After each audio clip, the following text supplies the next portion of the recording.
Hello student, আজকে আমরা আলোচনা করব পরমিত্র সংখ্যা সম্পর্কে। আজকে আমরা জানবো পরমিত্র সংখ্যা সম্পর্কে। পরমিত্র সংখ্যা কাকে বলা হয়? না, এমন দুটি সংখ্যা যাদেরকে যেই দুটি সংখ্যাকে পরস্পর যোগ করলে 10 হয় তাদের পরমিত্র সংখ্যা বলা হয়। অর্থাৎ পরমিত্র সংখ্যা মানে কি হচ্ছে না, 10 ভজতে হবে, 10 ভজাতে হবে। যেমন আমি প্রথম থেকেই ধরি, আমাদের 10 ভজাতে হবে, তাই জন্য প্রত্যেকটাতে আমি আগে থেকেই 10টা লিখে দিচ্ছি।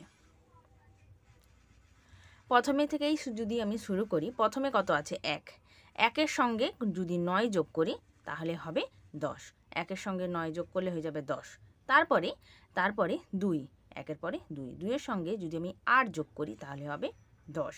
আবার ঠিক তেমনই 2-এর পরে কত আছে? 3, 3-এর সঙ্গে যদি 7কে যোগ করি তবে হবে 10। আবার 4-এর সঙ্গে যদি 6কে যোগ করি তাহলে হবে 10। আবার 5-এর সঙ্গে যদি 5কে যোগ করি তাহলে হবে 10। তাহলে এগুলো হচ্ছে যে জোড় জোড়। এই দুটোকে যদি আমি যোগ করি তাহলে হয়ে যাবে আমাদের 10। আর এই দুটো সংখ্যাকেই আমরা বলছি পরমিত্র। মানে পরীক্ষায় এরকম কোশ্চেন আসতে পারে যে 1-এর পরমিত্র সংখ্যা কত ড্যাশ পূরণ দিয়ে দিল, তাহলে কি হবে? না, 9। তো আবার যদি প্রশ্ন আসে, ঘুরিয়েও আসতে পারে যে 9-এর পরমিত্র সংখ্যা কত, তখন উত্তর হবে 1। আবার 2-এর পরমিত্র সংখ্যা সমান কে? না, 8। 3-এর পরমিত্র সংখ্যা সমান কে? না, 7। 4-এর পরমিত্র সংখ্যা কে?